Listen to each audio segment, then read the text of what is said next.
I have like 2 screens now, so I'm like a Luddite. What am I, a pleb? This is what a cock looks like. Some guy was wearing that as a t-shirt yesterday.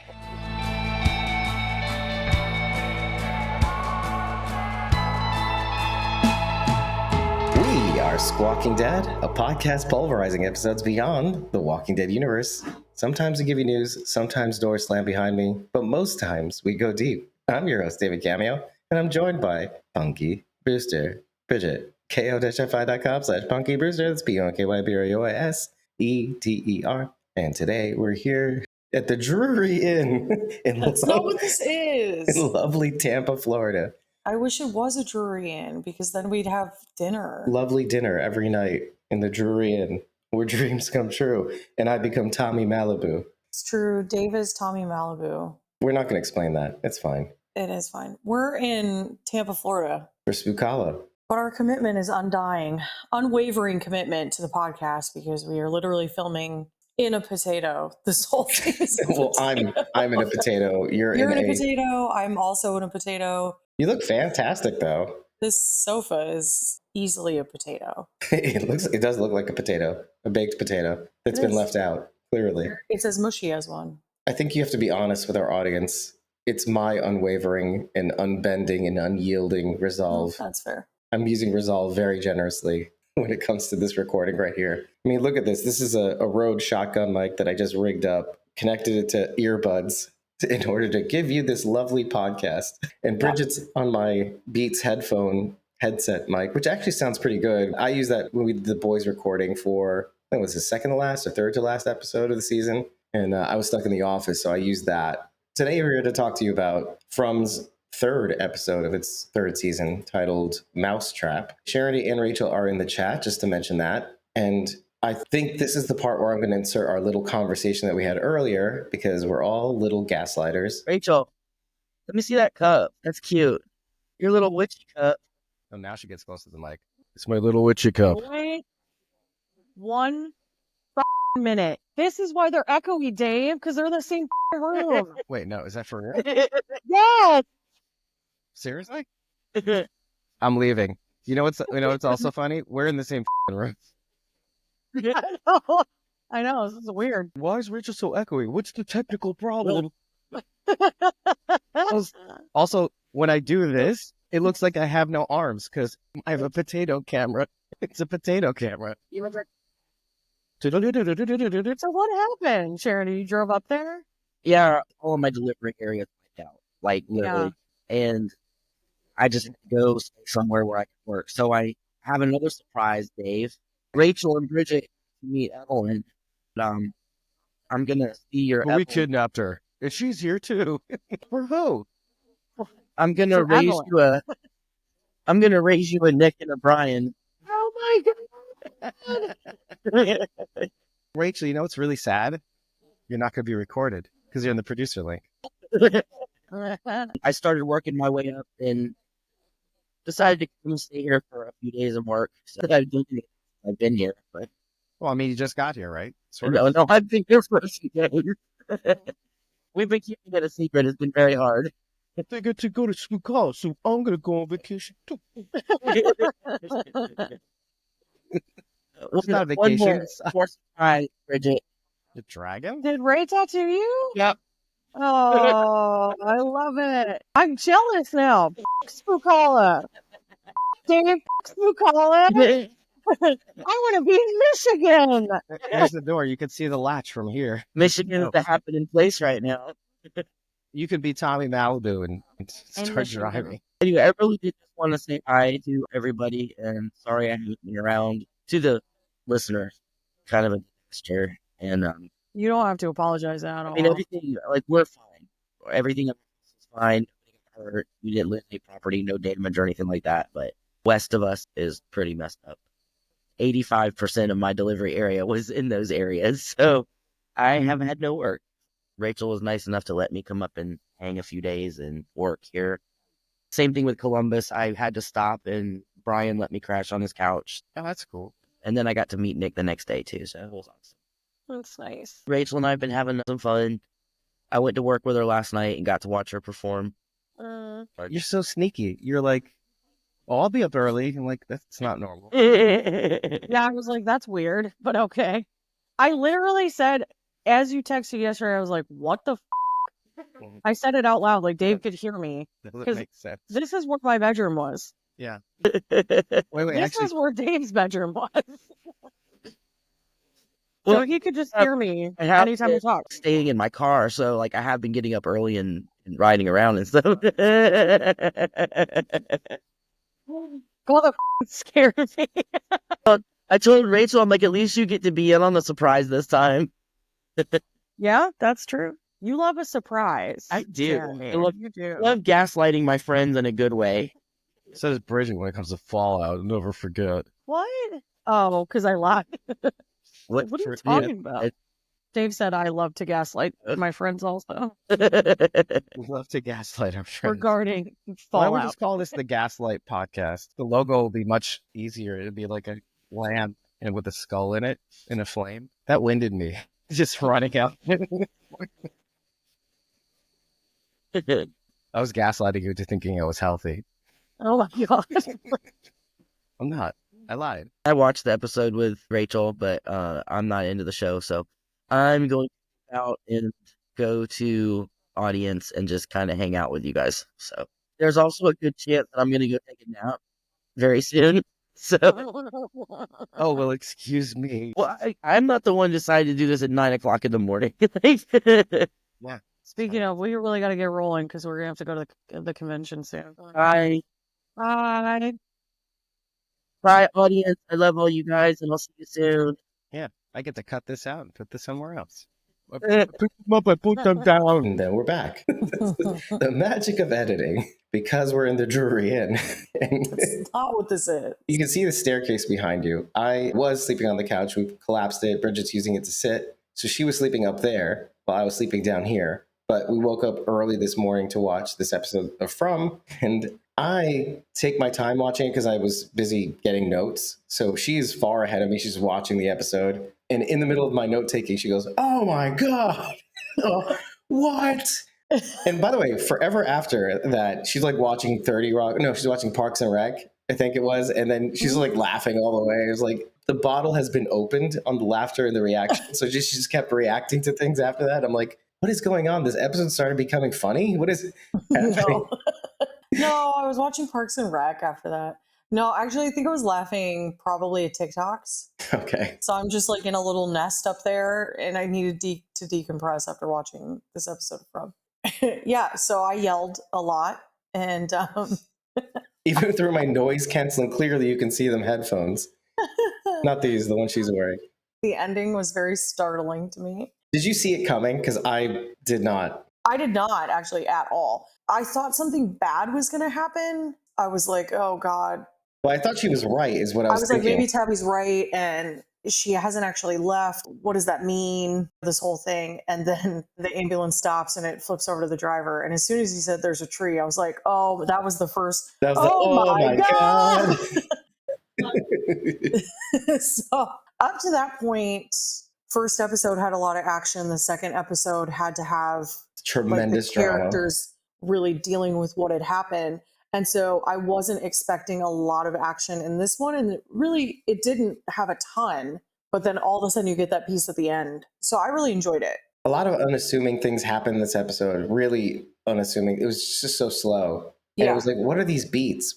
What's happening here? Every little thing that was happening, I was kind of thinking to myself, where's the turn? Okay, we're here in the diner and Ethan's cleaning a pot and Bacta's here. That's at least her last name, the bus driver. Okay. Boyd comes in and is like, I guess, well, I mean, it was touching because he was just taking care of the diner. It's like the only thing you could think of doing because Tien Chen would have wanted it that way. Something Kenny sort of said about Tien Chen looking a certain way afterwards. And I like that. But then I was like, okay, what's happening here? What's happening with Jim also? He's unraveling, but where's the punchline? Where does it hit? And obviously, we're not going to see where that goes until a little later. But okay, even at the cabins, the scarecrows, I guess that's what I'm going to call them, or the totems, as Sharondy would say. It's like, okay, they're gathering crops. There's a little tension. Kenny calls Christy a nursemaid. Yeah. I knew that something was going to happen out there. I don't know. I have a really bad feeling about what's going to happen moving forward. I don't know what those totems mean. None of us do. But I'm a little wary. You shouldn't have touched them. It's like the Blair Witch Project. Like, just don't touch it. Exactly. Exactly. What an homage, too. And you notice that the guy that Jade happens to see, it was like a Twilight Zone episode. And I know it's based off of a real story about a man who travels to a distant land and he sees a residence that is managed by a bunch of monks or what looked like maybe cult leaders, but it looks like monks. It's called the Howling Man, I think it is. And they keep this howling man in a dungeon, basically behind a door. It's basically it's held by just a simple wooden cane. This door, whatever's inside could easily get out. And Sharon goes, "Walt is the big boss." That scene where Jade sees the guy tacked onto the tree, similarly to Kelly, by the way, I was thinking of that, through his eye socket. When they lift up the bars from one of the totems, the support for it, and it falls down. It freed the Howling Man basically from the dungeon. And then he drinks from the skull, and it's maybe blood, probably, because it's thick and juicy. It was definitely blood. Terrifying, first of all. Well, I didn't like it. It was chocolate sauce. Yeah. Raspberry chocolate sauce, yeah. I didn't like it. I'm kind of like, can you just stop touching stuff? Leave it alone. You just like stop touching things? Just don't do it anymore. Well, you know what's funny? I was thinking to myself, like, how do they stop themselves from running into these totem things? They're running around doing all this stuff earlier, purposefully not touching any of this. Jade even says, and I noted this, when he walks into town, he's like, oh, maybe these things are like the talismans. They're configured in such a way that they look like the talismans. And they kind of do, like the scratchings on the talismans. They're literal stick figures. And so that's their talisman, leave it alone. But when Christie's in danger, I don't disagree with having them do what they need to do to figure this out, but what's the alternative? Yeah, but did you guys try, two of you trying to lift the bear trap at the same time? That's a good point. I mean, yeah, you needed leverage, but couldn't you have gotten that leverage another way? You just saw a dude and he grabbed you, and arguably that really happened even though nobody else could see him because of the way that like he was standing when Dale walks up. Right. But when Dale sees him, he sees thin air, which is unsettling for me. Yeah. Because you think in some sort of way that this place manifests something, but when Dale sees nothing and it's still grabbing hold of Jade, yeah, that's really unsettling because, well, then maybe this is all in their heads and it's messing with it. Oh, I can't process that right now, but okay. Charity, it's just methane. It's I'm like not that doing episode of Tales. No, that was Dead City. I'm not doing that with you. Yeah, no, I'm not doing that with you. Well, Sharon also says that the guy was dressed like someone from the 1500s to 1700s. It was like colonial garb. Yeah, he had some unusual costuming. That's too big of a what if. I can't wrap my head around that. I cannot wrap my head around that. It's fine. You're looking at the moon in the distance. You don't know if it's wearing pants yet. That's all I'm saying. I don't want it to be wearing pants. But invariably, it does on the show. I'm right about the dumbest things. Speaking of me being right again, maybe. God. Is confirmation bias, but also confirmation that Tilly says, yeah, also when I was pregnant, I licked the inside of eggshells. See, Dave, I knew you were going to say this. I knew you were going to be like, oh, that's right. It is. Yeah. It is. And you're like looking at me like, you know what? No. Why is it going on about pica? Here's the other thing, Dave. Okay, but is it normal for a bird to come busting through the window and then slam its head into a wall over and over again until it's dead? Yes. I don't think so. Because I researched that and it's not normal. It's not normal. And I have to say, it's an evil baby. Wait, so hold on. You can accuse me of the moon wears pants, but you're like, no, none of these normal things are normal. No, it's an evil baby. Monster baby. Yeah, it's a monster. This is the part where you say, I believe what I believe, Dave. It's a monster baby. I'm just saying. So wait, then you have to conclude what Charity probably also concludes is that Tilly is a monster made flesh. So I haven't engaged the From fandom, even though it would just be people theorizing. I don't want to get spoiled because somebody would be right. So I've just stayed away from it. Like original thoughts, basically. So really my only interaction with the From fandom is this podcast. If you were here in the chat or if you were in the live chat during the premieres and you were talking to me about From, then that would be my only interaction with the right, which is fair. Right. But I did see on Twitter that several people have said that they do not trust Tilly, That is a fan theory. I don't get Tilly. She's got a weird eclectic spirituality that I don't really understand what your vibe is. Your leading prayer last season Was walk and through it was the a valley of Christian shadow. prayer. Now you're doing tarot. What's your guiding principle, lady? What is your like spiritual amalgamation right now? Is like all of this like stuff that you've like cherry picked together. I don't know. Which I mean, people do that. I'm not religious. I'm just spiritual. That's her in a nutshell. She's like Not everybody. superstitious, but I am a little stitious. I was with Fatima during this. I'm like, I don't want you to do tarot. It's terrifying to me. Let me read for you word for word what I wrote in my notes, just to kind of give you all a chuckle. Now, if you're new to this podcast, I've said really awful things about people who believe in tarot and astrology and all that stuff. I sometimes dig my heels in a over-the-top way because I really am. I just hate it so much. Of course, you have to lean into the humor because otherwise you're being really serious and scary for some reason. So I say this, Fatima gets really, really upset, Dave level upset, when she suggests that tarot is the solution. Tilly throws it back in her face because, bitch, you see how crazy S out here is all the time? And that's your limit? Tarot? And you don't want people to think you're crazy? Now you're calling Tilly crazy? So like I automatically took the other side of what Dave would normally say immediately after Dave level upset. You and I hold similar beliefs about that. I'm not a big fan of new age spiritualism. Now, some of that is just that I'm Christian, and so I just don't believe that. Well, it's a hoax. I'm sorry, this is going to sound so ridiculous to anyone who does believe it because I just said I'm a Christian, but to me it seems like pseudoscience. I see the irony in that. Don't worry about it. To me, as a horror fan, this would be the equivalent of someone grabbing a Ouija board and being like, "Let's consult the spirits on how your baby is." And I'm going to be like, "No." Oh, I see what you're saying. No, thank you. Take out Bridget's personal opinion, and what you're saying is that's not what you do in a horror movie. I'm not saying that tarot can't be real because I am Christian, so I do believe that there are spiritual forces that you could tap into. I just think that it's not a good spiritual force. I would be very wary of it. That is scary to me. You're right. I see. So to me, this is like that equivalent, and I would be really afraid, but I also hold a belief system that says you don't need to know the future. You can want to know it, but you don't need to know it. And so I actively try to avoid any type of spiritualism that tries to like garner that as its main purpose. Right. I mean, even in Judaism, there's a thing where it says don't trust people who look at the stars, not because they don't know what they're doing or they don't have some sort of connection to whatever. And it's like anything, really. Tilly kind of touches on this specific thing I'm about to say. She says, some people can do it, they just don't understand what they're reading. And that's really the basis of that warning, is that they have some understanding of the thing, but they don't have a full understanding of what they're trying to elaborate on or trying to define. I would say that was a pretty clear-cut warning. She's like, I know what I'm doing now. Do you? Yeah. For me, it was like, okay, fool me once. Like you turn the card once and the crow hits the window and you're like, that was weird.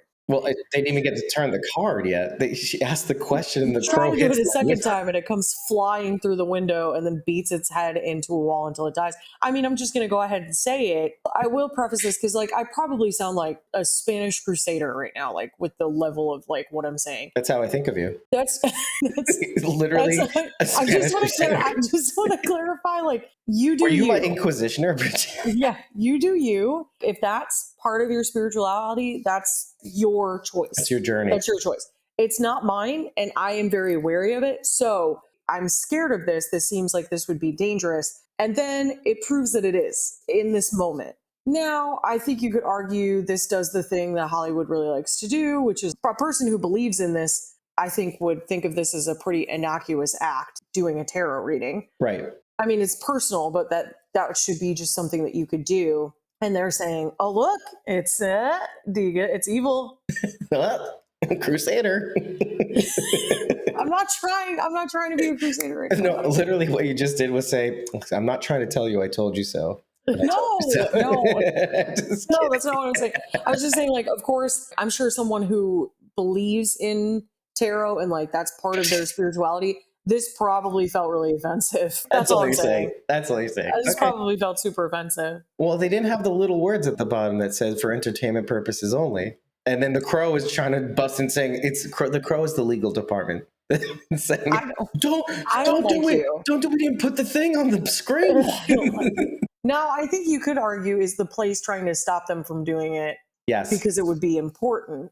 The show goes an extra mile to tell you a couple of things, one of which is, okay, when they get to the cabins, Jade says the scarecrows, we'll call them for now, are arranged in such a way that maybe they didn't need talismans because whoever made them maybe made the talismans, the scarecrows, later on and put them in a hut, let's say for Boyd to find. With the scarecrows arranged as such, it kept the town safe. And if we're calling them scarecrows, the monsters would be crows, let's say. Okay, so we have that analogy. Oh my God. Wait, Okay. now, Sure. I had this fleeting thought that you may have thought of as well. If this is the case, crows do sometimes fly into windows, sometimes break through those windows.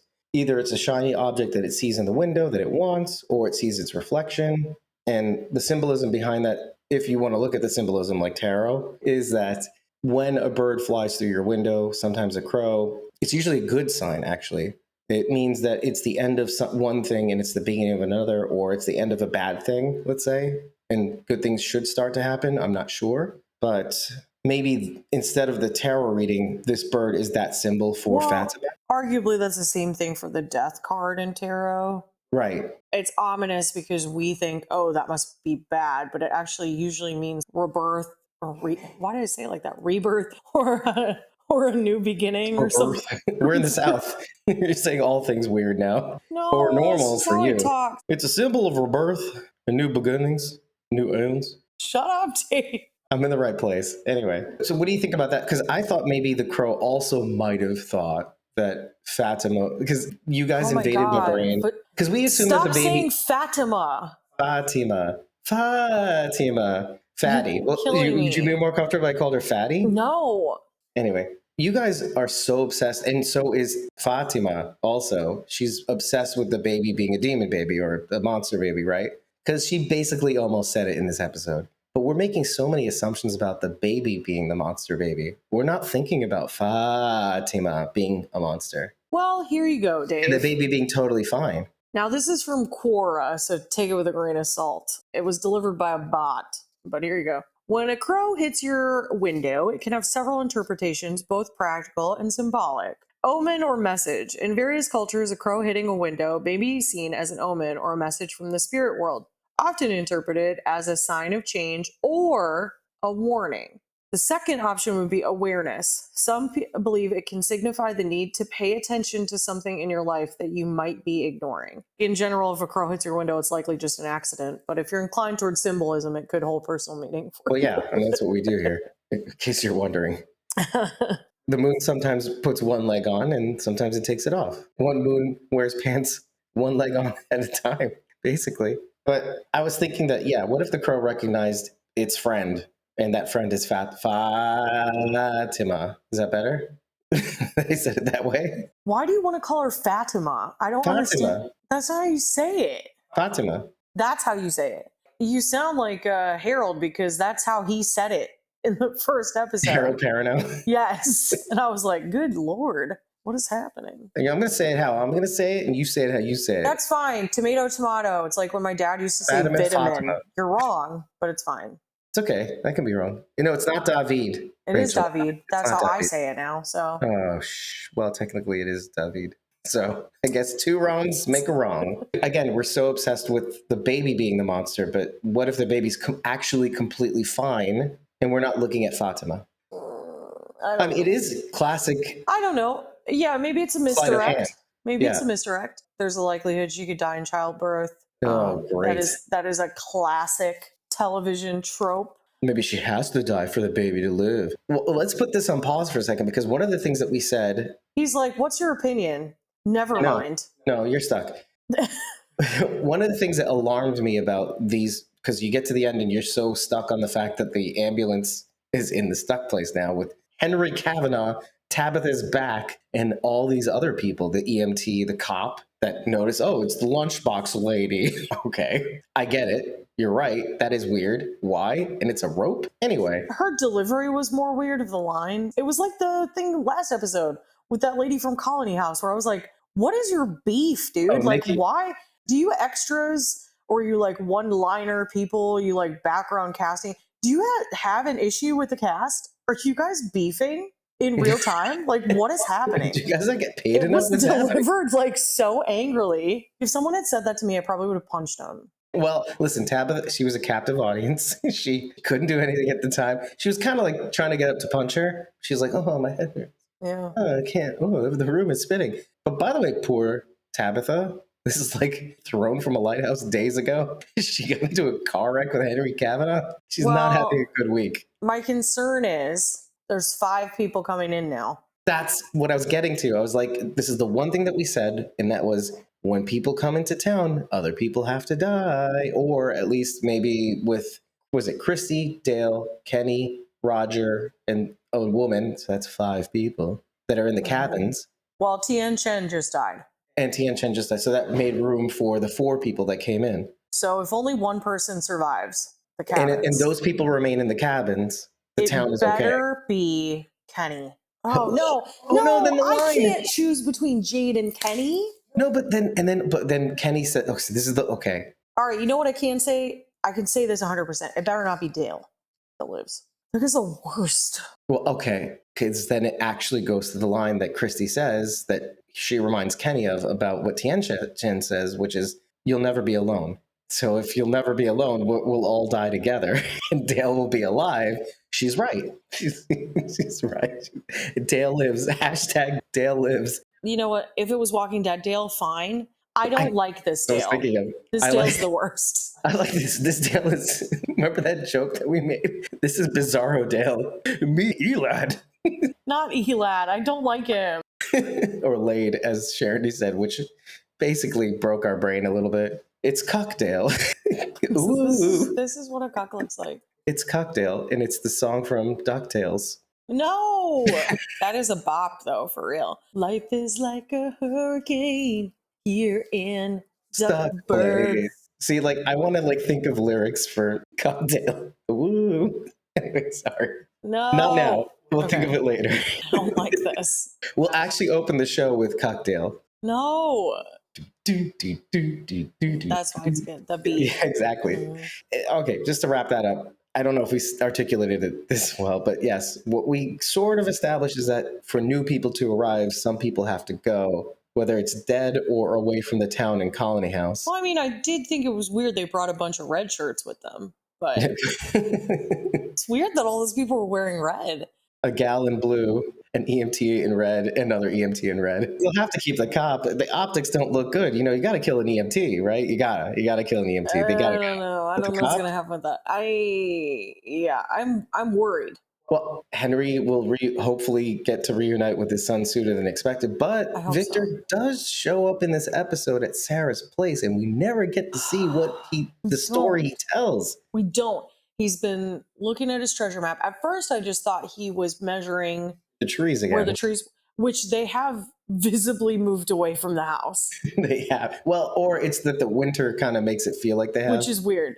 It seems like they're a lot further. I remember them being a little bit closer, so it butting up seems against the house. not butting up, but like Tapping they the were windows like, like it's and it's Journey's probably house. just the way they filmed it, but it looked like it was a lot closer. So anyway, that was weird. But then he realized he's digging, and I was like, oh, so it's a treasure map. He buried something there. All we know is that it's a suitcase. It was all wrapped up. And then he brings mud? it to Sarah's house, which is a weird choice. But I mean, if you're going to be like, I have something really weird in here, Who are you going to go to but the weirdo? that would be the place to go. I That's guess. kind of what I was thinking when I walked. Oh, this makes sense. Actually, when he walked through the door, I was starting to write Julie shows up at Sarah's house because I was thinking, oh, obviously Julie's knocking on the door. She's pissed off at Jim.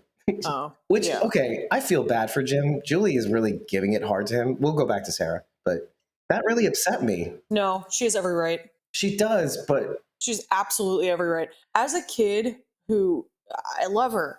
My mom did her absolute best, but I was given a lot more than a 7-year-old should handle. at the age of 7 because I became a surrogate spouse for my mother. So the things that she normally would have told my dad after he left, I was the one who had to hear them. So when we were having money problems, I knew about that at age 9. When things weren't going right or my mom was losing her job or whatever happened, I had to know about it as a child. And through much therapy, and it's okay, our parents make mistakes, but that wasn't okay for a 7-year-old to be handed the responsibility of raising her younger brother. So Julie is older. And so there should be some level of responsibility for your siblings at that age, Sure. I would argue. But for both of your parents to really be falling apart and then also be getting divorced and not tell you, and then you're kind of just expected to hold everyone together is an unfair expectation on a child.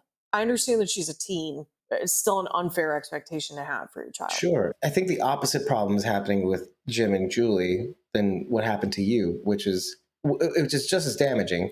This is Charity's biggest complaint too. Information sharing. I really do get Jim not wanting to share this because it would confirm Julie's fears about him losing his S, like she said in one of the prior episodes. I got a call from our son Thomas on the telephone, and you weren't there to hear it. By the way, all the things that he was afraid of. Tabitha's dead. Why did you let Tabitha die?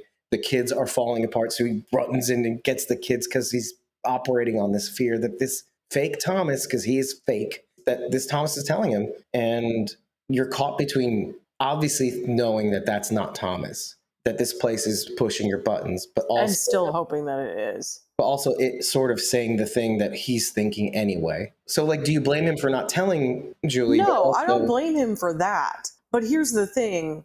Your daughter doesn't have a fully developed frontal cortex. You do because you're an adult man. It's not her burden to bear. She has to deal with the fact that her brother died. That's her job. She still has that trauma. It's just a different trauma. Right. But you're the adult and your job is to protect your kids. And so I agree with him not telling her. But the other part of that is I understand you're falling apart because your wife left and you're worried that she's dead. And now your son is calling you on the phone. But I'm pretty sure it's like a Rick at the prison type situation because the kids literally had just walked out of the room and the phone rang. Yep. And it rang again near the end of the episode. They were like 2 steps out of the room when the phone rang. They didn't hear it. Okay, dude, then it's not really there. Or it's only in your head or whatever. He acknowledges that too, because when it rings again, so it's kind of like Tian Chen. When Kenny says, I don't want to see her like that, she wouldn't want me to see her like that. There's an element of that when he picks up and hangs up the phone. There's like, you know what? The real Thomas wouldn't want me to be this way. It's better for me not to know what this thing wants me to hear at this point. Yeah, I mean, it's him putting his foot That's what I down. took from that. But I think from the outside, everyone could be like, yeah, Julie's being a real B. Because we haven't gotten a ton of character development out of her. She's not an easily connectable character. All we've seen is her be really mean to her brother, probably because she's extremely resentful that he has been protected and she has not, which is what happens when you're the older sibling. Yes. Then she's trying to kind of like repair that relationship and be there for him as things move on. But you don't know anything else about her. Not really. We know she's been through some really hard stuff already in real life and also in this weird area. Her parents fell apart. She found out that they were going to get divorced even though they didn't tell her. And so there's another breach of trust and confidence there. And she's young, but she's starting to get to the point, which usually happens for people in like their late 20s, 30s, when you realize your parents, because they've been your parents your whole life, to you they're miraculous in some kind of way. They have like superpowers, that they're just a regular person who also doesn't know what they're doing. But that is a really hard concept to grasp and hold on to. I even still struggle with that. And I'm in my late 30s because that's a hard truth to live with, is that your parents are also human and your parents also make mistakes. I don't think that she's being too hard on Jim. I think he's falling apart, but you got to keep it together for your kids, dude. You have to. By the way, I want to say, I don't disagree with you. Julie is not wrong for feeling the way that she does.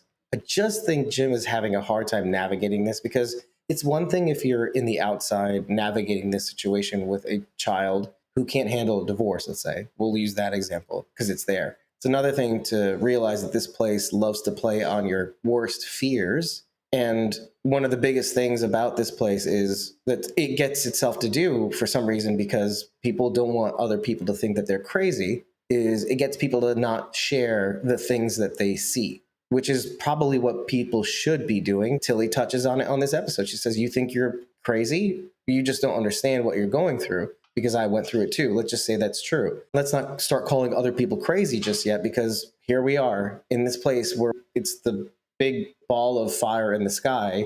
We take for granted the things that we think are crazy that are actually more normal than we think that they are. Well, it goes back to the season 1 statement that this isn't the norm for us, so that's why this is hard to process. So this Right. place is hard to deal with because it's not our normal reality, but it is the reality of that place. To take that one step further, this place is normal. I get it. It doesn't help Jim or Julie in this situation. And I didn't really bring this up to kind of focus in on this that much, but that it's just happening. It's a hard thing to watch because it's like watching a train wreck. Let's go back to Sarah and Victor briefly. I thought that Julie was going to be the one to head over to Sarah's place. It ends up being Victor. And so it's a good pairing. I thought, okay, yeah, who better than Sarah? But then I wonder, okay, what is Victor about to unload on Sarah in his story tent fort? That's what I took from that. But Oh, yeah, that's what it's going to be. But I don't know. We'll just have to wait. I don't really think there's anything you can theorize about that. I think what you can say, though, is what we saw in the last episode, in that he kind of pushes Ethan away. He says, this is what this place does. It makes people die. And it pushes Ethan onto a journey, which he obviously does to upset Jim in this episode. Between seeing the cow carved up and Donna having to witness his comments saying, oh, that's what things look on the inside. And then he says, what about mom? Who's going to bury mom? Does she stay out there and rots eventually? So I guess he's taking Victor's words to heart, and that eventually leads Victor down to where Sarah is as a result of that. I'm kind of wondering where that goes. Who more of an outsider? Because I think he's seeking to be on the outside of things because he feels, again, it's the reason why he survived. When he's around people, people start dying. Yeah. And so who better to be around than the person who wished to die the most? Low risk, high reward, that situation. Well, you wanted to die anyway, so I'll just hang out with you, I guess. Yeah, right, exactly. You won't mind. Let's solve this thing together. That's horrible. I know. I needed to backtrack a little to kind of have this make sense, because it does make sense. But why it all makes sense? What do you mean? With all the pieces, Sarah's pieces, Victor's pieces kind of coming together. But what upsets me a little bit about that, because we started talking about Henry finally, maybe, because he's in a bad way, reuniting with his son. But if his son's about to do something stupid with Sarah, that seems like a sad thing that won't happen. Oh, I didn't think that's what that was. And I feel like that might lead up to that part. I think this has something to do with his personal story, like the years we don't know about. He was alone for a really long time. True. So, and there's a lot we don't know about him. Yeah. Everything he says is like, I don't want to talk about that right now. Or that's some of his mom's stuff or something. I don't know. If you really want to know my actual fear, which is concerning maybe that this is where my psyche went, I feel like it's his sister's body. Oh. And he just wants to know if he's crazy. Is she still inside here? That's where my head went. I can't Is this tell you. real, Sarah? Do you see a body in this I trunk? can't tell you. It's where my head went. He told us where he buried his mom. To my knowledge, I do not remember him telling us where he buried his sister. Sister Eloise. I'm glad you said something, because I didn't think that Okay, well, at all. that's where my morbid brain went, but We have to bury Eloise to stop the monsters from coming. it's pretty messed up. So I don't know. I don't really want to. I don't really want to focus on it. But it has to be you. And he hands her the trunk. Oh. There's something else that we need to talk about, and that little conversation that Boyd has with Father Khatri, who's not Father Khatri. It's important to remember that, because I think Boyd is doing a bit of legerdemain, like sleight of hand with Father Khatri. I think he doesn't trust what he says anymore, similar to Abby, or Fabby, fake Abby. Oh, that's interesting. Because I think he's working with his hands, and Father Khatri assumes that what he's building is something to catch the monsters. And he says, you always make it about you. And then he goes, actually, this is a memorial board, Father Khatri. I don't know what you were thinking. I thought that was a nice idea because I was like, he's right. There are no tombstones out there. They don't have any grave markers, which is interesting. I would have assumed they would have made graves, but I guess wood is a limited resource. So, I mean, the only one that seems to have an actual grave marker is Abby Stevens. It has her Mhm. name and everything. Yeah. But what I was thinking throughout the entire thing was it's not immediately clear that Boyd mistrusts Father Kotri, but I don't think that's a memory board. I think that's part of what he's trying to build to catch something or some, I don't know.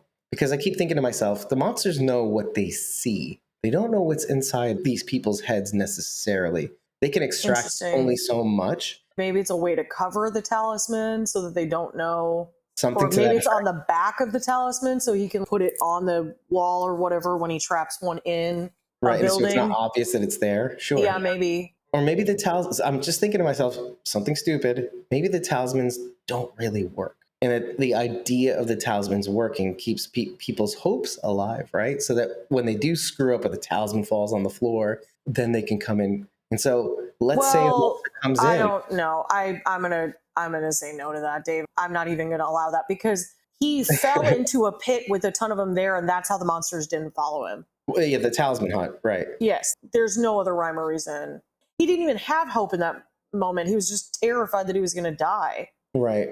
It's just interesting because if these monsters could see everything, or I say monsters, but we don't know what the entity is or whatever the force is behind even the monsters, right? There's a hierarchy, as Charity said. But whatever's operating these monsters to see everything. And so they would be aware of its presence on a given surface or like on the wall or something that they can see on a surface level. But anyway, I wasn't even thinking that far ahead. You brought it up like, oh, maybe they hide the talisman behind the board or whatever. No, I I wasn't don't thinking that, but you did. But what I was saying was, whatever it is, it's like a sleight of hand. He's building something. He says it's a memory board, but maybe it's like, okay, as long as this thing is watching me, I'm not going to let him see what I'm doing. I'm going to make it look like something, but it's going to be for something else. Yeah, maybe. And it seems to work because the fake Father Fatri, he assumes this is for the trap. And then he's like, actually, it's a memory board, but it's not a memory board. And maybe this was him testing out Father Fatri and trying to see if they can see into his mind about what he's about to build or whatever to catch one of these things. Maybe. I'm really curious as to the limitations, and him having that information and confirming it in that moment might be a tell. Is the bus close to the church? If he wants to be in the bus so he can watch them, I assume it's not really to watch them. I assume it's for this trap that he's setting up. Because the thought is, if he's laying the trap and part of it is in the church, then he needs to have access to the church after dark to be able to get there quickly. Right. And it's one thing that's very clear is that the bus has a full view of everything in the town. Well, that's So Randall kind of says all the time, it's like, I could see everything and everyone, and the monsters are everywhere.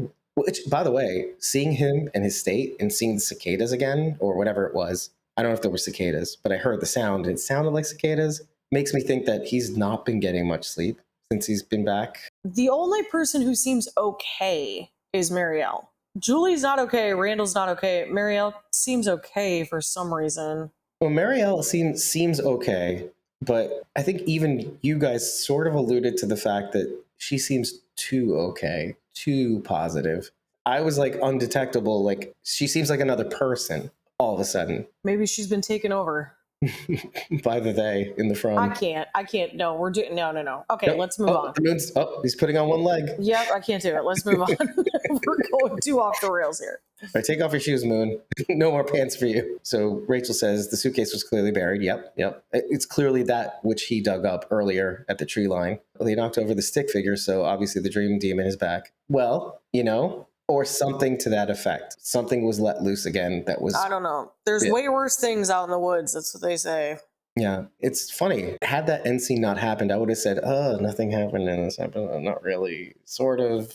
They're setting up a bunch for next episode, so I feel like next episode is going to be kind of a doozy. I was thinking that too. Like, actually, I was thinking more along the lines of, well, isn't this a lot more like season 1, where a lot of the episodes were sort of setting up the next episode or setting up the episode after because that? we've got the 5 people out by the cabins, and something is obviously going to happen there. We've now got Tabitha coming back with these people, so obviously something is going to happen there because they're going to have to be convinced that this town is what it is. It is good they have more medical personnel. Oh, no. Yeah, Rachel. We have to mention that it's Rachel. Oh, no, Rachel. Let's read the whole thing again. So Rachel says in the chat, because they don't know that we're reacting to that, it's good that they have more medical personnel now and supplies, and you reacted to that because... Let's put 2 and 2 together. We said when people come in, people die. It's good there's more medical personnel now. And that they're not going to be? Oh, because Marielle's going to die? No, Christy's going to die. Christy's gonna die. You're never going to be alone, Boyd. Well, you won't have anything to do with it. You'll be stuck with Dale. Well, she gave her little speech, so maybe it's time. Yeah. I don't know, but That's interesting. anyway, so we've got the people out by the cabins. We've got Tabby coming in with all these people in the ambulance. We've got Boyd setting up some sort of trap for the monsters. So there's 3 separate storylines here. The baby thing, that's 9 months in the making. But we do have the crow broke into the house. Waking up Elgin, by the way. Poor Elgin. It's like no matter what, he can't sleep. What is this setup? Why'd you have for to do your that? tarot reading right next to a sleeping man? I think, no, it was You're across, like, this is as good a spot as any. no, it was across the room. The crow flew across the entire hallway and landed near Elgin. Dave, go back and watch that scene again. They walked 2 steps away from Elgin. She like grabs it out of the drawer and they're like, 1, 2, there's a table right there. Well, okay, yeah, but the point is they weren't doing the tarot reading on Elgin's forehead, is what I'm saying. They might as well have been. They're like, oh, he's sleeping. He doesn't get much sleep. Anyway, shuffle these cards. It's more like this. It's more like this. All right, let's be real quiet because Elgin's sleeping on the other side of the room. Ask your question. Is my baby okay? It's what it might as well have been. So anyway, that's many months in the making. So I don't know that we're going to get anything there right away. Right. But then we've also got Victor and his suitcase. So there are essentially 4 storylines that are set up now to like play out something probably wild in this next episode. I think this next episode is going to be a doozy. Bomb diggity, probably, hopefully. Okay, I think we can leave it there because we have enough on our plate. So a particularly short one this episode, but if you like what you heard, head over to ratethispodcast.com/squawkingdead. 5 stars and a scarecrow. I don't know if there's an emoji for that, but do an emoticon stick figure of the talisman and tell us what you liked. Tell us I'm giving you work for some reason. Why am I doing that? There's no scarecrow emoji. No, but you can make a stick figure in your rating. Yeah, see, Rachel just did it in the chat. I don't know what that is, but it looks like a winky face. It's a sideways stick figure. Oh, it is a sideways stick figure. I had to tilt my head because I'm dumb. Anyway, 5 stars and an emoticon that looks like a stick figure sideways is all we need to know that you love us. But tell us what you liked. Tell us what you didn't like. Tell us what we might have missed. We probably missed a lot. I think we covered it pretty much, though. But tell us after every single episode. It really, really does help. We've worked really hard to get this episode to you, clearly. I hope you see that. This is a very ramshackle, jerry-rigged sort of thing. But if you really like what we're doing, you can tip us on Ko-fi, get the unedited episode recording, as well as the pre-squawk insights for 30 days. And if you're really into us, you kind of want to date us, you want to go steady with us, it's just like the Christian's Children Fund. Sponsor Squawking Dead for as little as $4 a month with the Walkers tier. And you'll get even more Discord access than when you tip us. It's still forever access. You'll just get more of it, as well as a bunch of perks in the Ko-fi shop for free. If you're really into us and you want to, it's only 13 cents a day, Dave. So for 13 cents a day, you can join the Walkers team. You could sponsor a Squawking Dead. It is less than St. Jude's. So thank you, Charity. It is. How affordable. And you could be helping me to hopefully not deal with Dave as often. Actually, just give money to me. Yeah, go to ko-fi.com/punkybrewster. That's PUNKYBRUISEETER. Give her all the monies, everybody. I want monies.